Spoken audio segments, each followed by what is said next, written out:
Una presentación de su experiencia, Edgardo, por favor.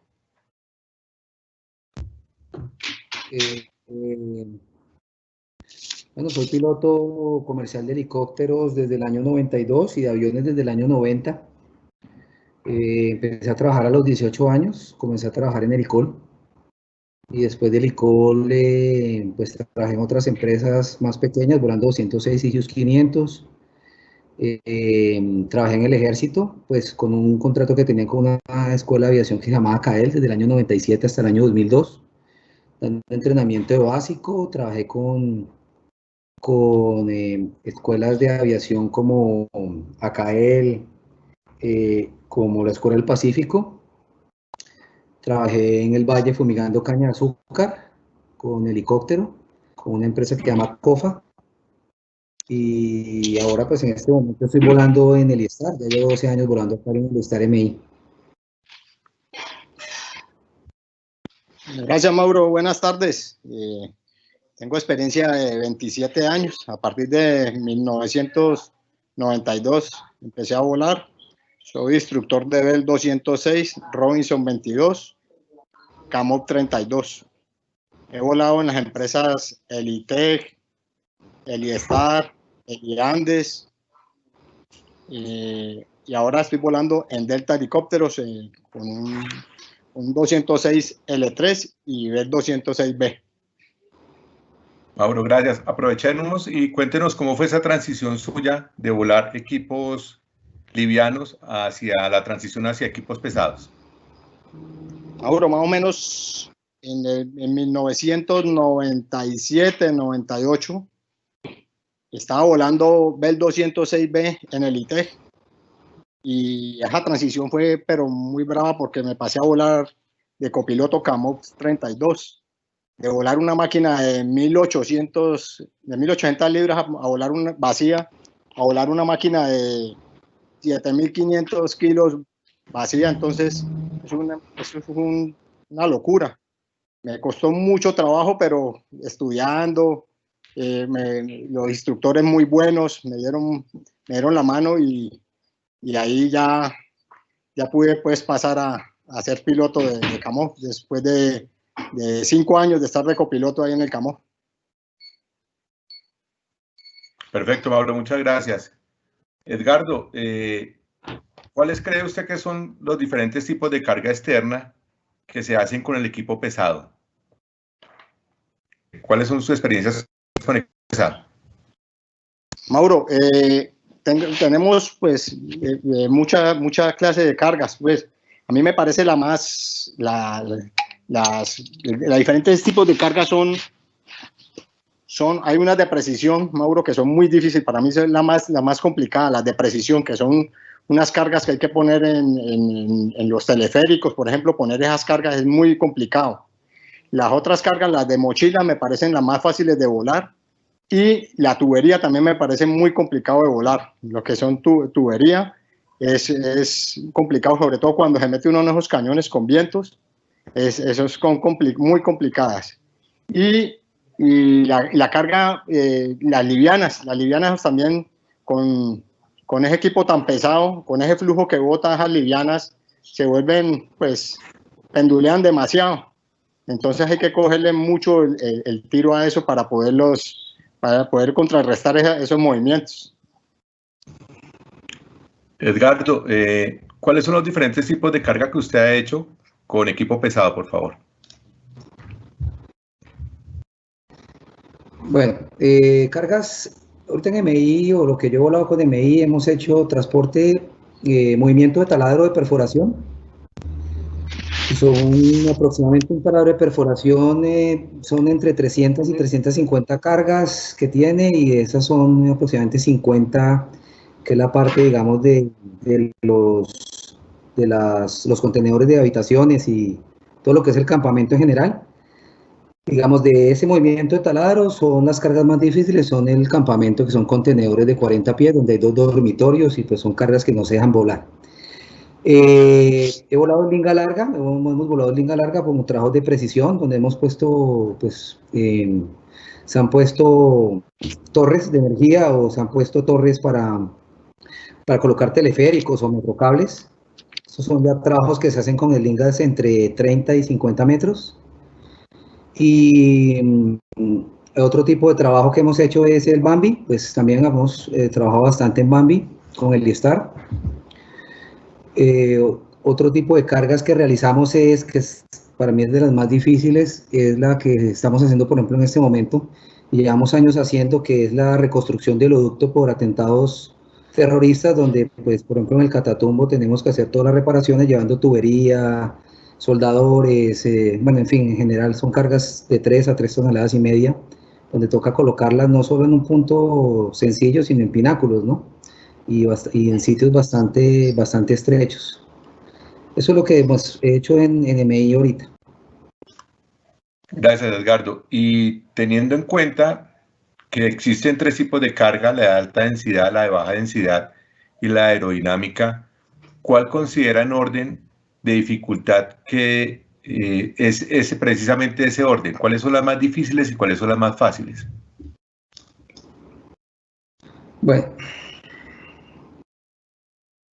Bueno, las cargas aerodinámicas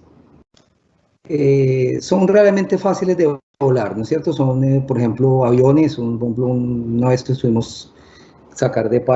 que sacar de Paipa un avión, un King. Varias veces se han movido ese tipo de cargas que son aerodinámicas, pero se le coloca, digamos, un estabilizador y pues se puede volar. Realmente no es una carga tan difícil. Ahí es más que todo el peso. Las cargas más difíciles son las que no son aerodinámicas y las cargas que son demasiado livianas.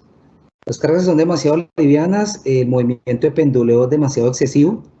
Aparte, son muy inestables por el flujo tan alto del rotor principal, la vuelve inestable. Son cargas que, pues, es mucho mejor volarlas con una linga por lo menos de 15 metros para arriba. Y por su movimiento son cargas que no podemos volar a mucha velocidad. Y las cargas que no son aerodinámicas, como contenedores, tanques de lodo, campamentos, en fin, cargas que son bastante voluminosas, pues lo mismo también. Son cargas que toca volar a muy poquita velocidad y que pues el helicóptero se vuelve demasiado inestable. Entonces, son digamos, el tipo de cargas que que se vuelan, pues dependiendo de la aerodinámica. Las cargas más fáciles de volar, pues las cargas más fáciles son las cargas que son mochilas y tubería. La tubería es supremamente fácil de volar y es supremamente, digamos, maniobrable, ¿no?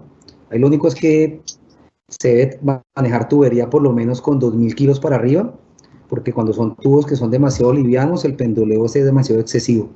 Pero la más fácil, digamos, es la tubería y las mochilas, y las más difíciles son contenedores, tanques y cargas que no son aerodinámicas. Gracias, Edgardo, muy amable. Teniendo en cuenta, Mauro, que usted ha volado el equipo MI y el equipo CAMOP, nos gustaría mucho saber qué diferencias se encontró con ese tipo de rotores coaxiales, convencionales y demás. ¿Cuál es más fácil? ¿Cuál considera más seguro? ¿Cuál considera que brinda mayor rendimiento? ¿Cuál tiene más tecnología? ¿Qué nos puede decir, Mauricio? Gracias, muchachos. Para mí, el más fácil de volar es el coaxial, porque el CAMOF 32 tiene ese rotor coaxial y mide 12 metros, Mauro, mide 12 metros. Entonces se mete uno en cualquier hueco, con la linga de 50 metros se mete uno en la selva y entra uno en cualquier parte, se mete. Cambio con el MI, es casi 25 metros, 25, 35, una cosa, con esa cola girando a toda hora, es un peligro, ¿sí me entienden? Entonces, el CAMOF 32 es la grúa aérea que me parece lo mejor que ha existido, tanto la cabina, el tamaño de la cabina, los estabilizadores, ¿no? Los estabilizadores a partir de 0 a 50 kilómetros, ellos trabajan es por el cambio de las palas, del ángulo de las palas. De 50 kilómetros en adelante, ya trabajan es por efecto de viento, de flujo del viento, con los dos estabilizadores. Entonces da mucha más, como más seguridad meter unas cargas entre los árboles. Y el rotor principal, el rotor de cola del MI, con un viento de cola, te tira a entorchar, es lo más lógico, ¿no? En cambio, en el Kamov hay que tener mucho cuidado, Mauro, por él te tiende a tumbar las revoluciones, y ese rotor coaxial es muy difícil de volverlo a recuperar esas RPM. Entonces hay que tener mucho cuidado. Las dos en su por ejemplo, en el MI-17, las cargas de mucho volumen se vuelan muy sabroso con el MI-17. A cambio, con el Kamov no se vuelan sabroso, porque el volumen, como mide tan poquito el helicóptero, las cargas se lo llevan muy fácil, y los centros de gravedad laterales y longitudinales del Kamov son muy restringidos. Entonces, por eso el Kamov, para meterse uno a hacer precisión y de 50 kilómetros para abajo, es muy sabroso. El MI de 50 kilómetros para arriba ya cuando le tiene uno la carga en el aire, es muy sabroso volar el MI con carga externa. Mauro, y teniendo en cuenta eso, ¿cuál tipo de rotor cree usted que tiene mayor rendimiento con respecto a peso, potencia y carga útil? Mauro, el coaxial, sin duda el coaxial. El coaxial, teniendo unos buenos motores. Ese coaxial, teniendo los rotores bien sincronizados con los motores y el ángulo de las palas, es una eficiencia a la berraca, pero cuando están en medio, se restringe mucho con el Kamov, cuando no es compatible las tres cosas, que pasan muchas veces. Entonces ya se restringe mucho. Pero el Kamov es una grúa aérea. Eso, el Kamov no tiene otro helicóptero al lado, porque es que se presta mucho, Mauro. Tiene la cabina, tenés para ver el pesaje de la carga, tenés para ver el penduleo de la carga, tenés el gancho de carga, es una cosa de locos. Se presta mucho para eso, se presta mucho. Lo único aburridor, vuelvo y les repito, es con el colectivo hay que tratarlo muy suave el colectivo, para poder subir esas cargas con el Kamov, porque le tumban las cargas y le tumban las vueltas, y es muy delicado en ese sentido. Edgardo, teniendo en cuenta que el reglamento aeronáutico colombiano regula las cargas y las divide en tipo A, B y C, aquellas que están pegadas a la estructura, aquellas que tocan la tierra y aquellas que están completamente suspendidas. Desde el punto de vista de seguridad, ¿qué tipo de esas tres, suspendida, pegada a la estructura del helicóptero, o a aquellas que tiene que tocar la tierra para poder ser movidas, como cuando uno tiende cables, cuál de los tres considera que es más seguro, y cómo haría, con qué tipo de linga haría cada uno de esos tipos de operación?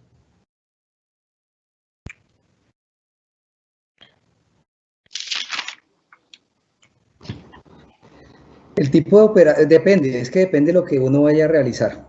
O sea, la linga larga trabajar en linga larga es lo más seguro que hay. Es lo más eficiente, pero pues el único limitante que hay es la cantidad de peso y la altura donde vamos a trabajar.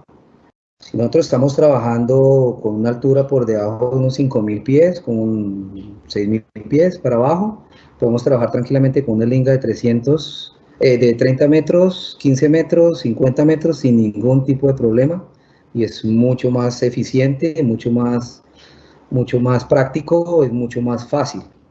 Pero cuando nosotros estamos trabajando en altura, trabajando en sitios bastante confinados y cargas de bastante peso, pues sí toca trabajar lingas de 6 metros, primero para ganar mucho mayor efecto de tierra y mucho más potencia, ¿no? Muchísimo más potencia.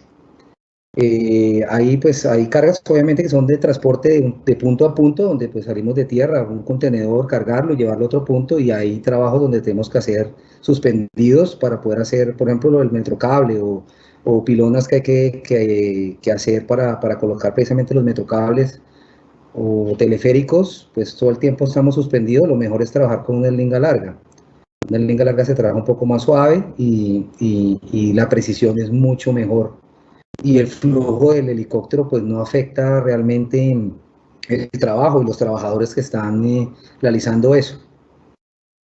Que es lo que, digamos, pasaba... bueno, Mauro sabe que pasaba con el CAMOF, que el CAMOF es un helicóptero muy eficiente, pero con una linga de 6 metros es una locura trabajar porque lo que está abajo lo acaba.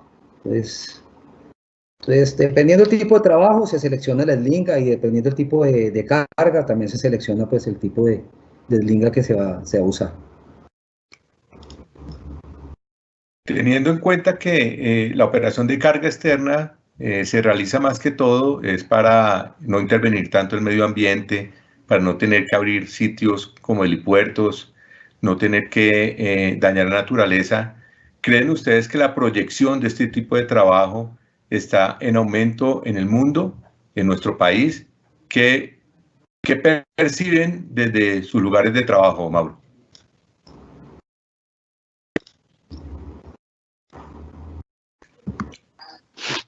Muchachos, yo creo que la linga larga la aprende uno a volar, la aprende uno a trabajar y es lo máximo. Ya no quiere, ya le da miedo a uno bajarse por los obstáculos, por todo, pero ya uno, Mauro, a mí el que más me gusta es la linga de 30 metros, de 30 metros para arriba es lo mejor porque ya no te le acercas por ejemplo, en un taladro uno con una linga de 30 metros entras perfecto, estás a una altura, no te vuelan saco, no te vuela nada que está alrededor. Entonces, yo creo que para mí lo más sano es la linga larga, sobre todo cuando tiene una emergencia. Nosotros la otra vez sacando una torre de un taladro por allá en Norito, en el cañón de Alizales, un regulador me estaba trabajando mal y sacándolo, se me cayó un motor a mínimas. Si hubiera ido con la linga de 10 metros, ahí nos hubiéramos accidentado.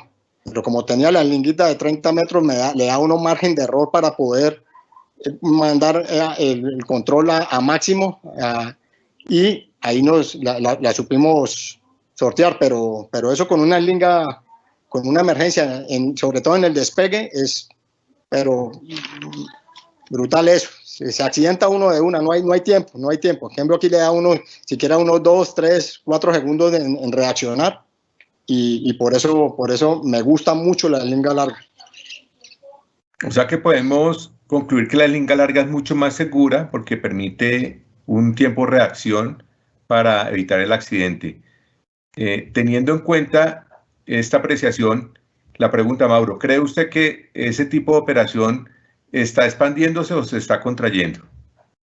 No, expandiéndose. Es que cuando ya aprende uno con la linga larga, ya, como te digo, Mauro, ya uno con la linga corta, ya entra uno con miedo a enganchar uno con una linga corta.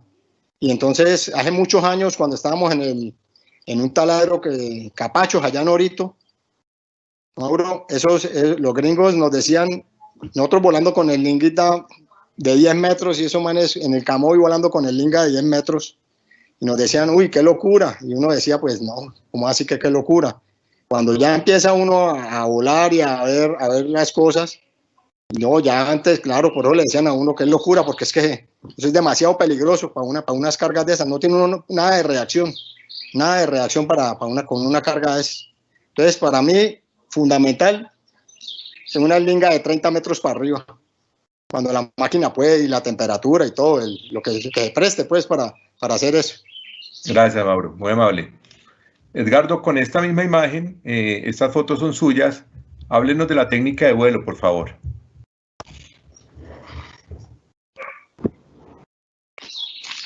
Ok, ahí por ejemplo la imagen que vemos a la izquierda es un tanque de agua, que es de un tanque de agua, de recolección de agua para un taladro de perforación. A veces está trabajando con una slinga de 50 metros. Ahí el tanque tiene en las puntas unas argollas donde se instala una slinga de 4 puntas, un ramal de 4 puntas, y va enganchada a una slinga que va directamente al gancho LMI. El LMI, pues el gancho LMI el gancho va interno, no va externo, va interno dentro de la estructura, cogido de 4 partes de la estructura.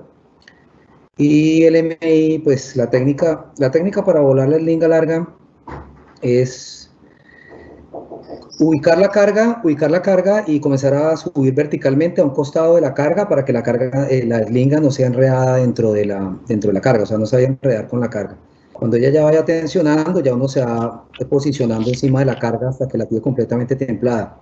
Al templada ya, tenerla completamente templada y vertical, que es el mayor cuidado que toca tener, porque cuando uno está no está completamente vertical, sino desplazado lateralmente, cuando tú la sacas a vuelo, va a tener un movimiento de penduleo y puedes accidentar a una persona, puede ser enganchador o puedes golpear otra de las cargas. El éxito de la slinga larga es estar completamente vertical a la carga, con la slinga completamente recta, y en ese momento ya uno lentamente va subiendo colectivo hasta que la saca al aire. Ahí chequea uno pues la potencia que tiene. El LMI tiene algo bien curioso, ¿no? Que el LMI, pues la aerodinámica del LMI es bastante diferente a los otros helicópteros. El LMI pues se vuela altura por velocidad, no velocidad por altura. Un MI pues no se debe despegar dándole nariz y buscando una velocidad para que entre en traslación, sino el MI debe darle primero altura y después de que se le da altura se le da nariz. La carga o la slinga larga pues tiene ese tipo digamos, de aerodinámica también, se usa igual. Hay que templar carga, después de que la carga esté completamente en el aire, el cíclico se debe ir ligeramente hacia atrás para que él vaya ganando altura hasta que tenga la altura prudente, y ahí sí se da nariz hacia adelante para que el helicóptero entre en traslación. Esa es propiamente la técnica, ¿no? La llegada pues es también bastante delicada. Lo otro que hay que tener en cuenta es que cuando la carga apenas sale al aire, toca tener el radar-altímetro y chequear bien exactamente cuánto es la altura que tenemos de la carga, porque podemos trabajar una slinga de 50 metros, pero el ramal que coge la carga pues también tiene sus 2, 3, 4 metros, o sea que finalmente esa carga puede ser de 60 metros, entre 50 y 60 metros, entonces es bastante importante para cuando vas a hacer la final, por lo menos tengas la prevención de que debes llegar a 60 o 65 metros para poder descender y no golpear o golpear la carga antes de llegar. Aquí nos están haciendo una pregunta, nos acaban de preguntar si esta es una carga aerodinámica, la que está en pantalla. No, esa no es una carga aerodinámica, esa carga precisamente se voló, lo bueno de esa carga, digamos, de ese tanque, es que ese tanque es un tanque liviano, es un tanque de 3 toneladas, o sea, es un tanque pues que está dentro del parámetro para volarlo bien. El problema que tiene ese tanque es que ese tanque, al no ser aerodinámico, comienza a girar sobre su propio eje, y al comenzar a girar sobre su propio eje, comienza a ser demasiado inestable. Esa inestabilidad pues la lleva a la slinga y pues la lleva a los controles de vuelo, entonces es bastante delicado. Estos tanques tienen cosas curiosas como, pues a medida del tiempo y la experiencia uno las ha ido aprendiendo. Una es, por ejemplo, si ven el ramal, tiene un ramal de 4 puntas, uno es dejar el ramal en la parte delantera del tanque un poquito más largo, o sea que cuando uno despegue el tanque se tiende a ir hacia adelante y no comienza a girar, sino que coge una posición aerodinámica de una forma recta. Lo otro que se usa es que cuando se hace eso, se deja con un poquito de líquido de agua, un poco, no mucho, porque el peso aumentaría, para que ese líquido vaya hacia adelante y siempre permita que la punta esté hacia abajo. Entonces, eso nos permite por lo menos volar bastante rápido. Ese tanque, si uno lo lleva de esa manera, es un tanque que uno puede volar entre máximo unos 150 kilómetros por hora si se deja volar bien. Es un tanque entre 100 y 150. Gracias, Edgardo, muy amable.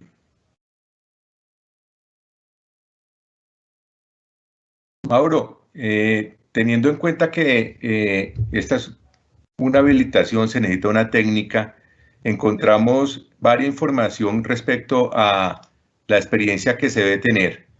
Usted es instructor de CAMOP, instructor de todos los equipos que ha volado, vuela carga externa en equipo liviano, en equipo pesado. La IOGP tiene unos mínimos y otros operadores tienen unos mínimos.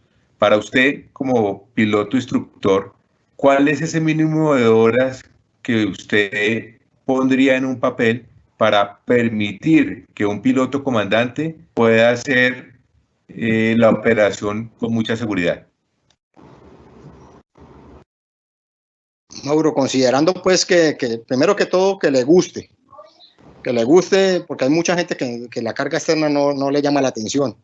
Primero que le guste bastante la carga externa, que la entienda la aerodinámica del helicóptero, considerando pues que por ahí yo creo que con unas 300 horas ya el piloto lo podemos soltar perfectamente a trabajar sin ningún problema, que ya haya sorteado muchos eventos que la carga nos da.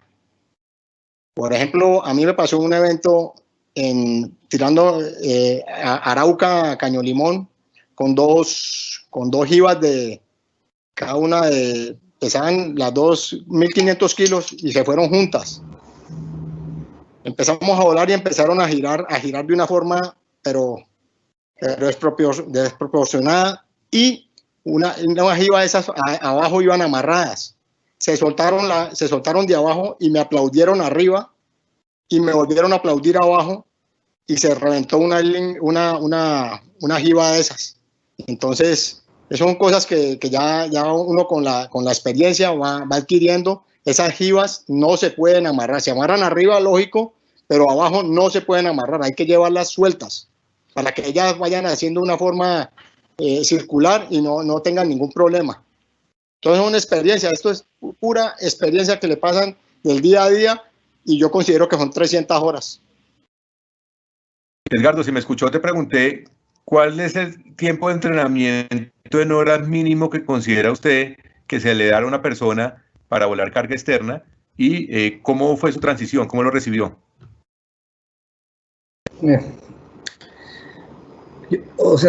La carga externa es...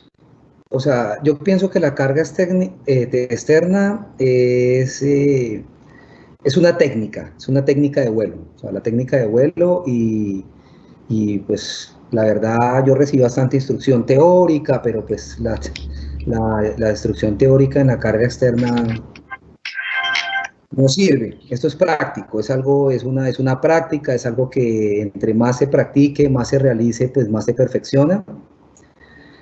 Yo empecé a volar carga externa, mis primeros vuelos de carga externa, y las personas que me enseñaron a volar carga externa, mis primeros turnos de carga externa, fue en el ICOL, fue volando 212, fue haciendo sísmica, que creo que ya no se hace, ya es muy escaso hacerla, pues, pero sísmica es el mayor entrenador que hay para uno aprender a volar carga externa. Yo aprendí a volar carga externa como copiloto 212, tuve unos excelentes compañeros que me enseñaron, tuvieron mucha paciencia. Yo creo que es algo que es de práctica.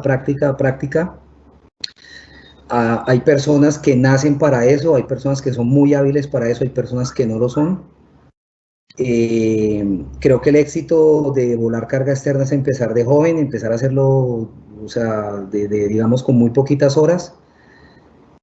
Yo volé, por ejemplo, en el ICOL. Cuando empecé a volar con el capitán Héctor Anzola y volé con el capitán Nelson Serna, que fueron las personas que realmente a mí me enseñaron a volar la carga externa.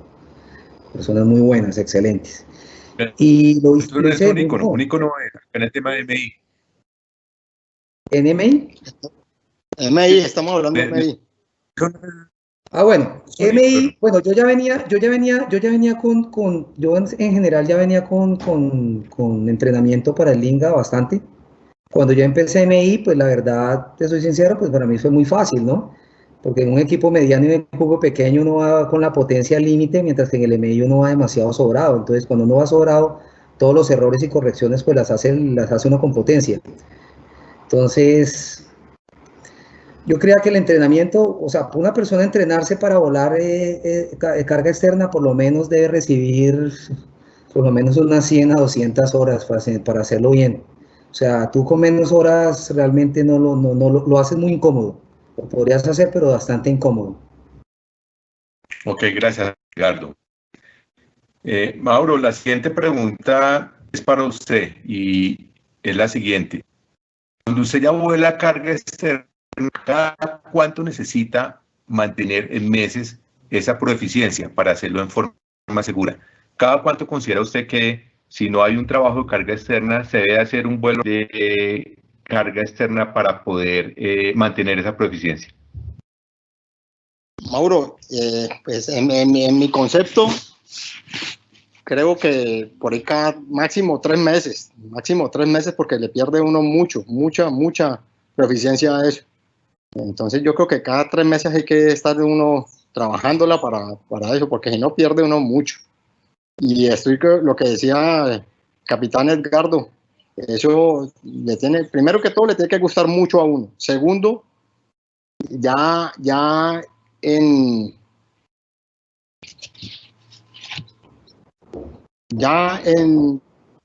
que lo coja uno sardino, eso, que le guste a uno de sardino, eso, porque ya uno viejo ya le empieza a oler la espalda, empieza uno a salir y le empieza a oler la espalda y todo eso, pero sardino ya que le guste a uno ya los conocimientos, ya la aerodinámica del helicóptero ya la entiende uno mucho más y sobre todo que aprende uno a volar mucho más, sabe hasta dónde le puede llegar los límites de la máquina con carga externa. Acá nos están preguntando por el chat que por qué 3 meses, por qué 90 días, por qué creen ustedes que no se deben dejar pasar más de 3 meses para mantener la proeficiencia. Eso es lo que nos dicen muchos documentos de estandarización desde el punto de vista de factores humanos, de la pericia, de la estandarización, del toque y control y demás. ¿Qué opinan ustedes sobre esos 90 días para poderle responder a José que nos está preguntando eso? Mauro, José, yo creo que es porque yo, por ejemplo, en el sentido mío, yo pierdo mucha proeficiencia. Considero que pierdo mucha, por ejemplo, estoy 15 días, estoy volando en linga larga 15 días y dejo de volar los otros 15 días que salgo a mi descanso. Cuando vuelvo todavía muy bisoño. Me cuesta trabajo cogerle la rienda al trabajo. Pierdo mucha proeficiencia. Entonces yo considero que más de 3 meses ya pierde uno totalmente. Estoy hablando en lo mío. ¿Sí? Nos preguntan también acá, esta se la va a pasar a Edgardo. Edgardo, que si ha volado, ¿qué tipo de estabilizadores ha volado? Nos pregunta Manuel. ¿Estabilizadores de carga? Sí, supongo que son estabilizadores de carga para mantener estable la carga que está volando. Más que todo, los estabilizadores se utilizan para cargas aerodinámicas o que se comportan mal en el aire. Entonces, ¿qué tipo de estabilizadores ha utilizado? Supongo que tipo paracaídas o alas delta. ¿Y cómo le ha ido con eso? He trabajado ambos. He trabajado tipo paracaídas. Lo hemos usado en contenedores, los hemos usado en cargas que son bastante inestables y pues trabajan muy bien. Y pues también están los rudimentarios, ¿no? Los rudimentarios se hace igual, pero se hace con una caneca de 55 galones donde se perfora la parte de abajo de la caneca, se le hace un boquete no igual de grande a la parte superior, sino al 50% y se llena de huecos. Y también lo hemos usado y los dos sirven perfectamente y son muy buenos, la verdad, más que todo para cargas que giran sobre su propio eje, son muy buenas, porque nos deja por lo menos, o sea, ese movimiento en su propio eje, pues hace, primero, vuelve bastante inestable el helicóptero y segundo, lo que es la linga, el swivel, que es la parte que gira, que hace que gire, digamos, la carga, que permite que gire la carga y la linga no se entorche, pues sufre demasiado. Entonces, para evitar todo ese tipo de cosas, es mejor volarlos con estabilizador. He volado ambos y con ambos sirven, o sea, sirven muy bien. Cuando no hay dinero, pues, o el proyecto no tiene dinero para comprar un estabilizador tipo paracaídas o delta, pues se usa pues con canecas y pues ha servido muy bien. La verdad sí sirve, para las que son inestables sí sirve. Gracias, Edgardo. Acá hay una pregunta de CT. En la aviación, ¿qué potencia remanente dejan para levantar carga externa? No, Eso depende, o sea, ojalá pudiéramos tener potencia remanente en muchas cargas, ¿no? Ese es lo ideal, tener una potencia remanente, pero la verdad, muchas cargas no tenemos margen de potencia remanente, o sea, hay cargas que tú, por ejemplo, en el caso del MI, hablándolo de un 100% de potencia, hay cargas que tú las sacas a estacionario y te da el 99% o te da incluso el mismo 100%. Entonces, depende, ojalá todas las cargas se pudieran volar con potencia remanente y pues para tener pues mucho más margen y aparte de eso pues tampoco poner la máquina a que sufra tanto esos motores, pero no, es difícil. Normalmente siempre sale uno al límite.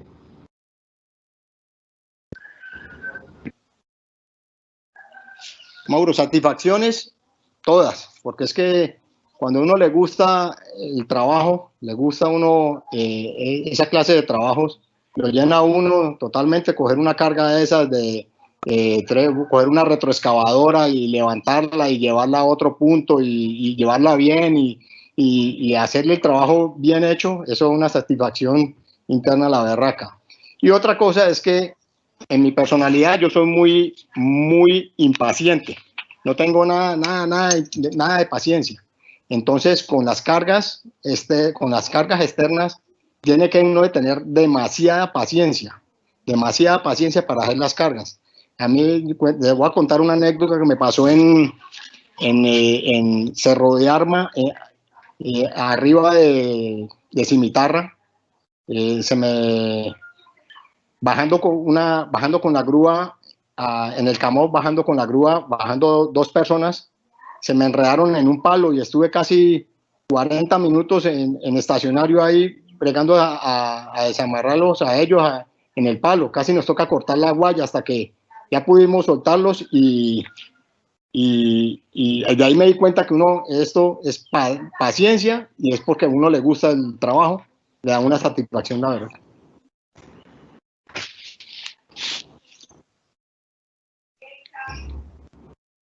Operar ese tipo de carga externa con helicópteros pesados, ¿en dónde ha estado operándola?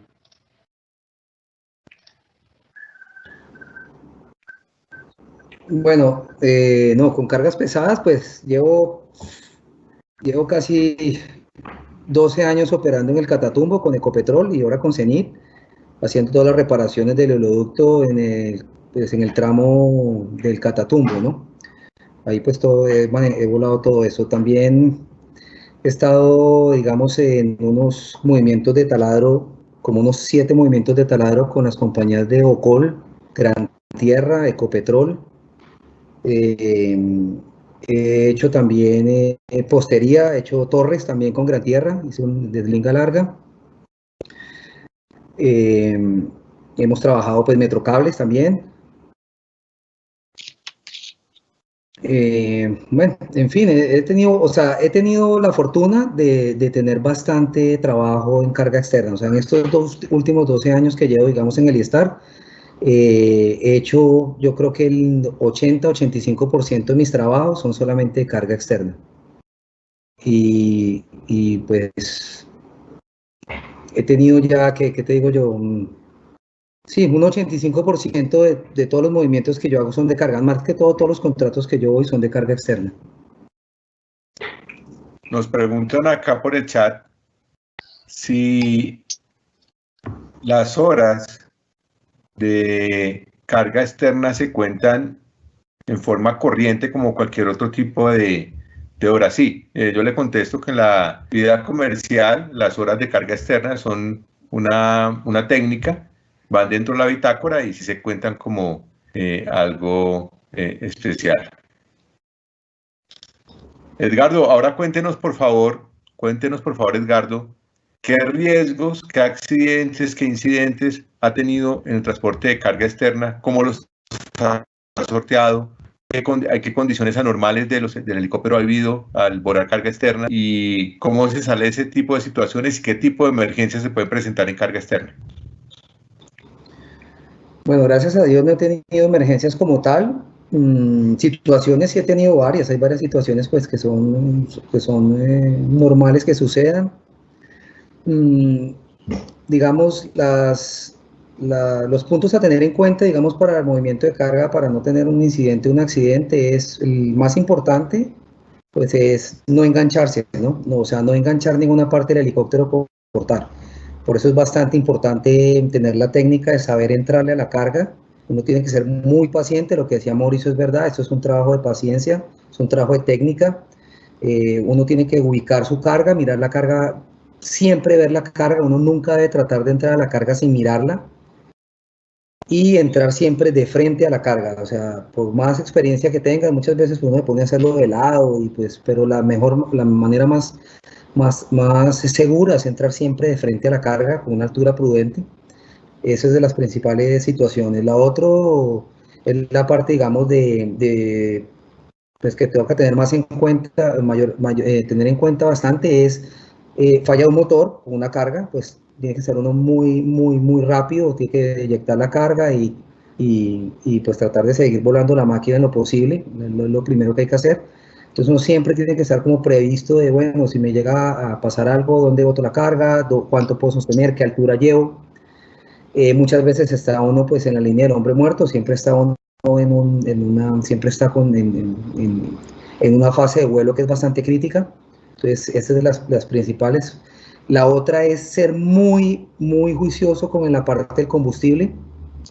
Obviamente uno pues tiene que jugar con el combustible dependiendo del tipo de carga y el peso, pero lo que uno más cuidado de tener es que hay cargas que uno cree que vuelan cuando no vuelan y uno va a veces muy limitado de combustible. Tú dices, bueno, voy a llevar ese tanque allá demoró tanto tiempo, yo creo que lo puedo volar a tanto, le voy a echar tanto combustible, y resulta que el tanque no te voló a eso, sino te voló la mitad, y pues puedes llegar con luz de bajo nivel, o incluso pues tener que dejar la carga en un sitio y tener que ir a retanquear para volver por ella. Entonces, esos son, digamos, de los temas más cuidados. Y al dejar la carga, tiene que ser muy cuidadoso, muy delicado, porque puede golpear a las personas o a los operadores que están, digamos, quitándole el link o que están haciendo los movimientos de esa carga en tierra.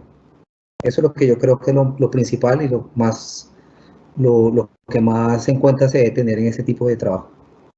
Gracias, Edgardo.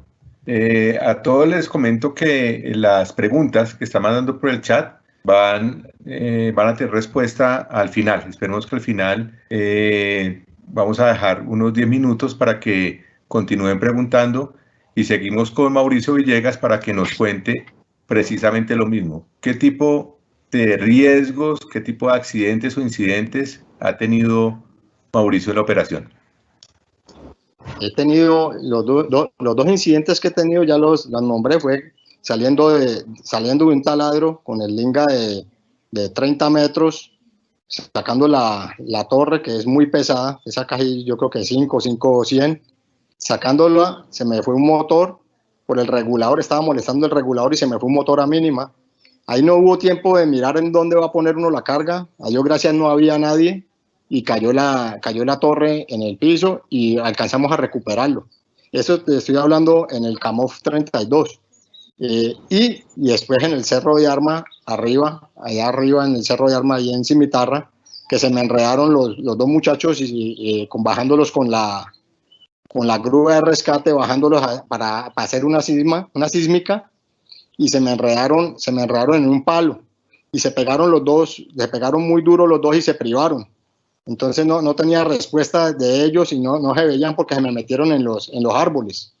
Hasta que ya por ahí ya después de 25 minutos ya los alcanzamos a ver que estaban ahí. Duré, vuelvo y lo repito, 45 minutos ahí en estacionario.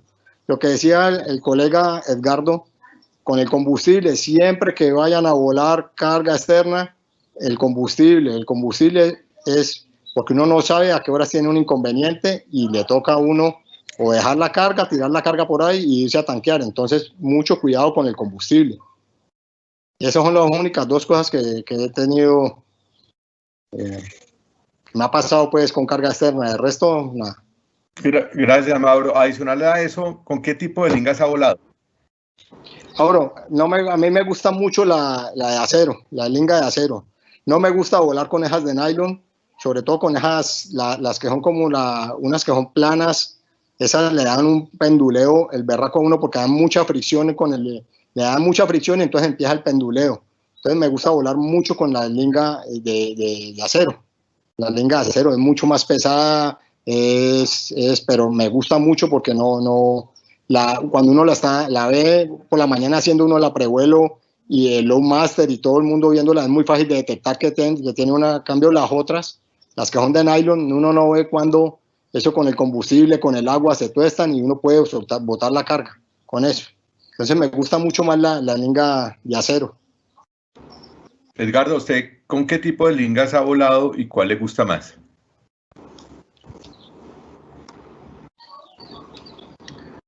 He volado bueno, en el mercado hay varios tipos de lingas, ¿no? En cuanto a su tamaño y en cuanto a su material, ¿no? Hay lingas de bungee, o sea, caucho, hay lingas de nylon, hay lingas metálicas, pero la verdad, lo que decía Mauricio es verdad, la mejor linga es la linga de acero. La linga de acero es la mejor linga, es una linga que no da fricción con el viento, es una linga que no se entorcha, es una linga que si se enreda, pues no va a tener ningún tipo de problema. Ahora, en cuanto a diámetro, pues he volado con el linga de 6 metros, 12, nosotros volamos con 6, 12 metros, 30 y 50 metros.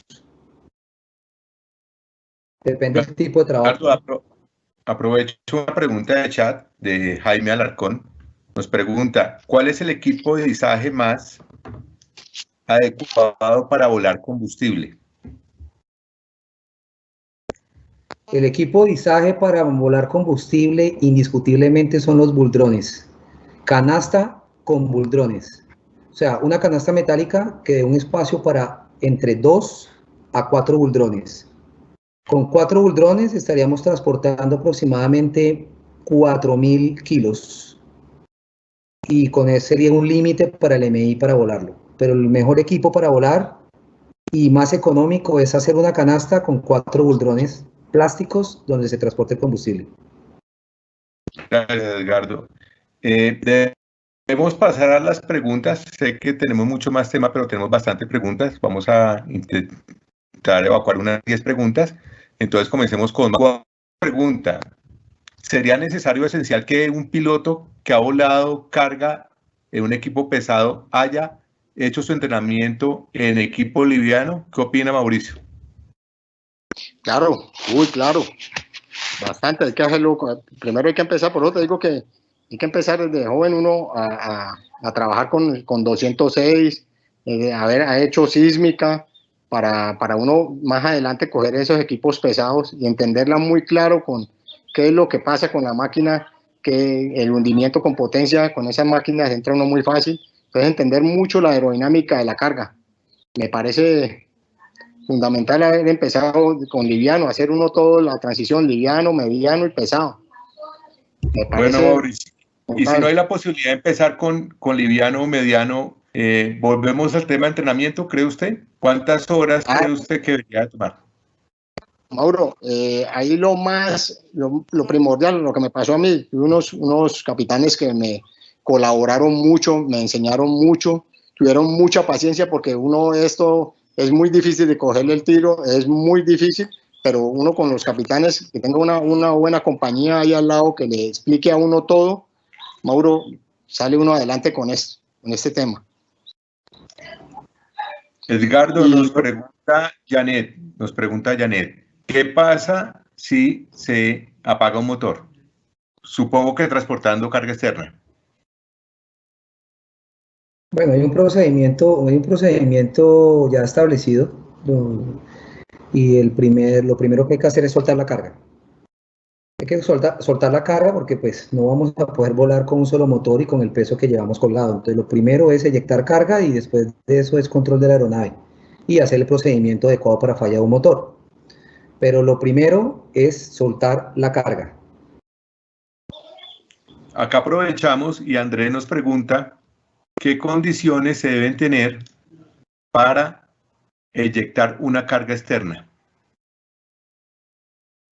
¿Qué condiciones tienes que tener para tener? Bueno, son miles de cosas, pero una es falla de motor, se eyecta por falla de motor, otra es cuando la carga se vuelve incontrolable, pero ya de una manera en que ya tú no puedes controlarla, o sea, ¿qué es lo que pasa? Las cargas tienen varios movimientos, unos movimientos pueden ser movimientos hacia adelante, hacia atrás, o movimientos laterales, o pueden girar sobre su propio eje, ¿no? Cuando el movimiento, digamos, lateral es demasiado abrupto, pues hay unas técnicas para uno poder poner la carga otra vez en su posición. Y una es hacer movimientos laterales, bueno, en fin, perseguir la carga, otro es reducir la velocidad al mínimo para poder que la carga se quede quieta. Pero ya cuando nosotros llegamos a esos límites y la carga no se puede controlar, pues toca eyectarla. Entonces, una es esa, eyectar la carga cuando es eso. Otra es cuando, por ejemplo, llegamos a un campo extraño, un pináculo, o trabajamos en altura con carga y nos cambia el viento y el helicóptero tiende a entorcharse, perdemos pedal, hay que eyectar la carga y para sacar el helicóptero otra vez a vuelo. Otra, la que decíamos anteriormente, que es la falla de un motor, también hay que eyectar la carga para cuando hay falla de un motor. O en su efecto de que se enganche de un lado la eslinga y la carga pues comienza a reventarse o algo, pues también toca eyectar la carga. Pero eso normalmente se eyecta en esas condiciones. Gracias, Edgardo. Vamos a responder una pregunta de Manuel Corso y nos pide el favor que tanto Edgardo como Mauricio nos den 5 recomendaciones particulares para el personal de enganchadores. Le voy a ahorrar trabajo a Edgardo, que lo tiene ahí al lado, pero la idea es que los enganchadores tengan de la voz de ustedes 5 recomendaciones particulares para el personal de enganchador. Mauro, por favor, usted primero. Bueno, yo creo que la primera, full comunicación con el piloto, full comunicación, así sea por señas o por radio, full comunicación, ¿sí? Segundo, bregar a que siempre que enganchen, la gente se corra siquiera 10, 20 metros de la carga. Tercero, un curso bien dictado de cómo enganchar las cargas, ¿sí? Cuarto, tener que le guste el pelado lo que es el sistema del gancho de carga, que le guste eso. Y quinto, los equipos de protección son muy importantes. Los equipos de protección. Gracias, Ricardo. ¿Qué recomendaciones nos tiene usted para el personal de enganchadores?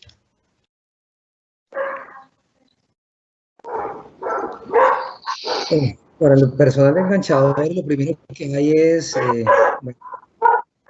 lo primero, pues obviamente tener su curso, tener un curso, por ejemplo, de señales, tener un curso de cómo se debe enganchar, cómo operar el gancho, cómo debe ir al amarre de las cargas, cómo deben ser amarrar las cargas. Lo que decía Mauricio, los sistemas de protección personal son indiscutibles y hay que tener en cuenta, y es muy claro que, por ejemplo, cuando se hacen movimientos de carga, siempre se debe descargar la estática del gancho, porque el helicóptero llega con bastante estática y al tocarlo, pues siempre ha habido problema con los enganchadores, entonces siempre dejar que la eslinga toque el piso, haga masa, descargue y después de eso enganchar. Lo mejor que puede hacer un enganchador es recibir instrucción por parte de un personal calificado donde lo pueda, digamos, instruir bien acerca del tema. O sea, el enganchador es muy importante en el éxito de una operación de carga externa, pero muy importante. Gracias, Edgardo.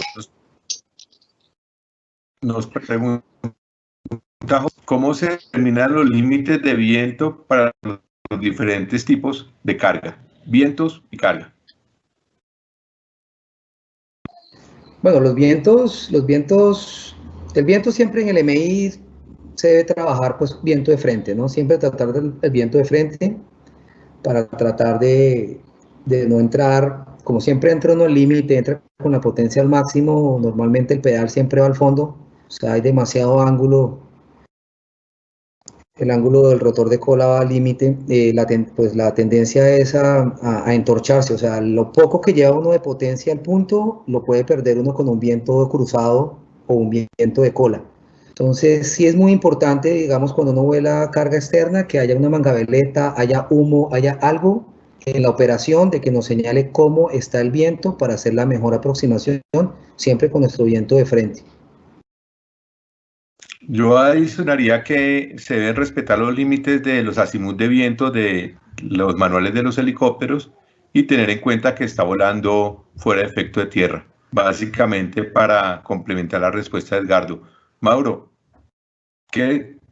nos pregunta Anónimo, ¿qué recomiendan para acomodar una carga en estacionario por el consumo de potencia en esta fase de vuelo? Mauro, ¿qué es lo más importante ahí? Lo que nos decía hace rato Edgardo, cuando tú enganchas, por ejemplo en el Camó, te voy a hablar en el tema del Camó, cuando tú enganchas, te bajas y vas a enganchar, la carga siempre viéndola, en el Camó es muy sencillo porque tú a 15, 20 metros te asomas muy fácil en la cabina porque se presta mucho y ya la empiezas a ver, lo que no pasa en el MI. En el MI no la ves la carga, ya la ves muy alto, aquí en el Camó a 15, 20 metros ya la tenés a la vista muy suave, muy perfectamente.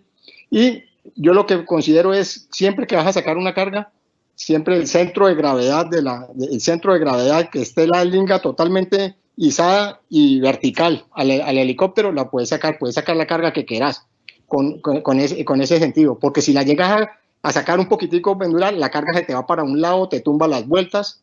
¿Y qué es lo que pasa? Por ejemplo, te voy a hablar mucho del Camó. En ese sentido, que el Camó es muy delicado con el colectivo, demasiado delicado.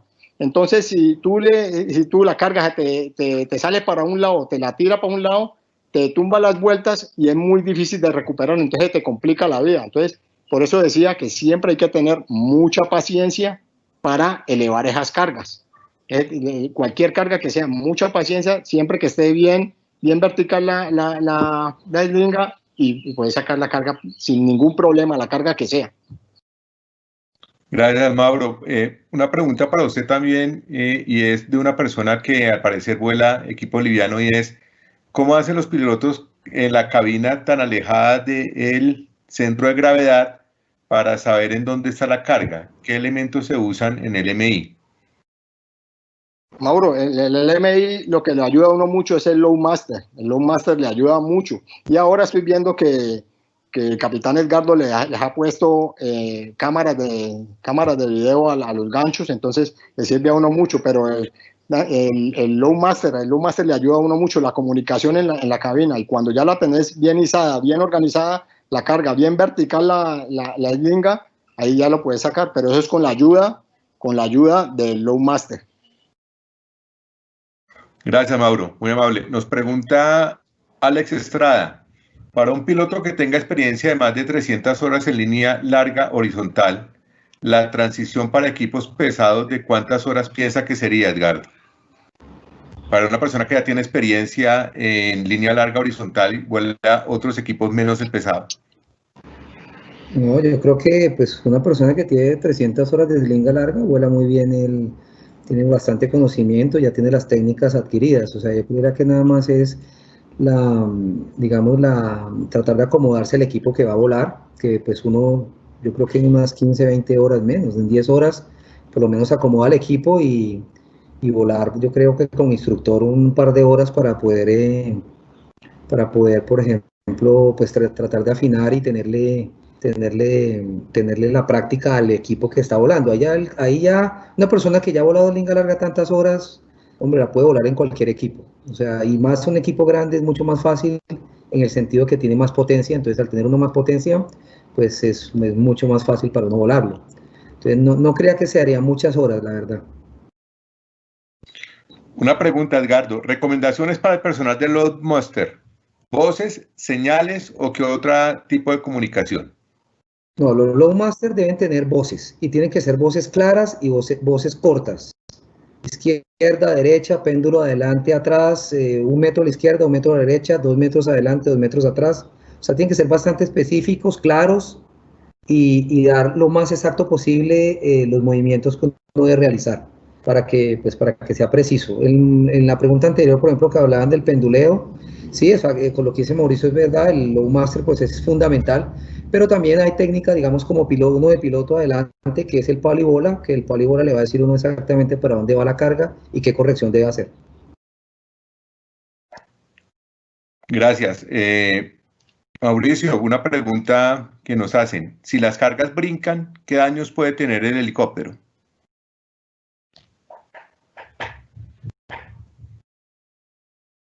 Mauro, si las cargas brincan, no, de acuerdo, si uno lleva, por ejemplo, en el CAMOF, te voy a hablar del CAMOF, la carga son por ejemplo, llevas una carga de 3 toneladas y te empieza a brincar, no hay ningún problema porque está sobre el límite.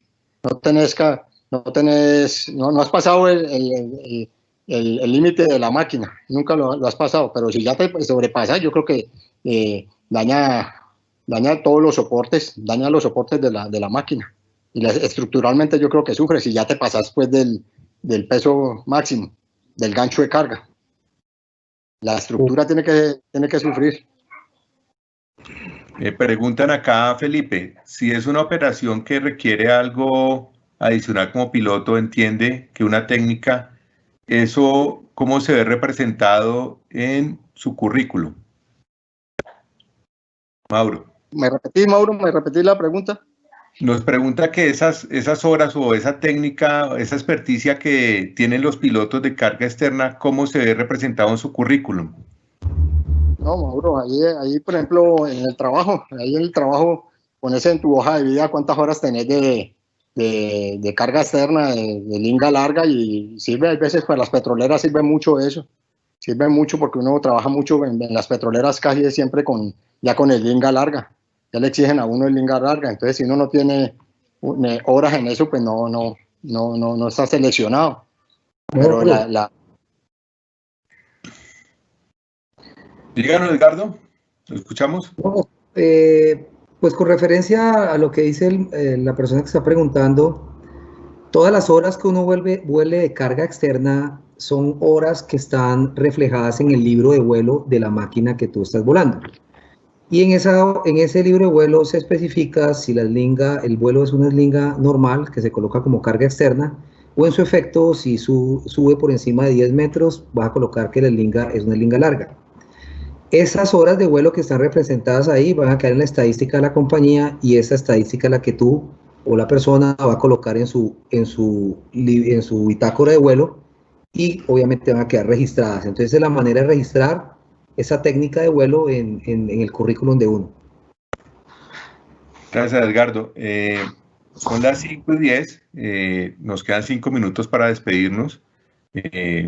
¿Cómo se quiere despedir, Edgardo? ¿Qué recomendación le daría a la gente que tan amablemente asistieron, que fueron muchos, y desafortunadamente no podemos responder todas sus preguntas? Pero ¿qué les diría como despedida?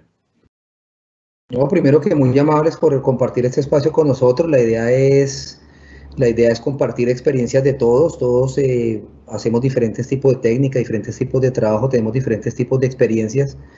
Como piloto, sé que pues, la aviación es una profesión bella, que tiene mucho amor, y mucha gente la quiere muchísimo, y no siendo piloto incluso, pues les gusta el tema. Seguir compartiendo estos espacios pues que amablemente Mauricio está poniendo sobre diferentes temas, y pues chévere tener un momento donde uno pueda pues tratar de transmitirle esa experiencia que uno tiene a lo largo de la vida de uno, pues porque pues todo esto es algo que uno pues ha hecho toda su vida, que ama, que es muy placentero para uno, y que poder enseñarles o explicarles a las personas que tengan dudas o quieran saber sobre estos temas. Entonces, nada, solamente pues seguir aprovechando estos espacios pues para unirnos y prepararnos también, ayudar de las experiencias de los demás. Edgardo, muchísimas gracias. Gracias por aceptar la invitación. Gracias por su tiempo. Sabemos que está volando, que está trabajando. Afortunadamente pudo estar con nosotros. Nos enriqueció muchísimo nuestro live. Quedamos muy agradecidos. Mauro, unas palabras de despedida, por favor. Bueno, agradezco mucho, muchas gracias, Mauro, a vos y a todos por este rato. Y quiero decir que pues hay que tener paciencia, muchachos, porque esto está duro. Yo creo que esto tiene que pasar, y van a venir épocas buenas para esto del tema de los helicópteros, porque en este momento estamos como muy quietos, estamos esperando a ver si hay una bonanza otra vez petrolera para volver a trabajar, pero hay que tenerle mucha paciencia a eso, muchachos, y no se desanimen, y les agradezco mucho por la atención. Bueno, Mauro, muchísimas gracias por haber aceptado. Sabemos que le tocó moverse de su querida Cali para poder aceptar la invitación y queremos agradecer absolutamente a todos los asistentes, pedirles mil disculpas a quienes no les pudimos contestar las preguntas por tema de tiempo e invitarlos en parte de SMS Soluciones a nuestro próximo en vivo. El tema va a ser cómo suceden las operaciones fuera del país. Ellos nos van a explicar cuáles son los elementos, cómo son las culturas, cuáles son los requisitos para poder volar en las diferentes partes del mundo donde ellos lo han hecho. Les agradezco mucho la atención y hasta pronto.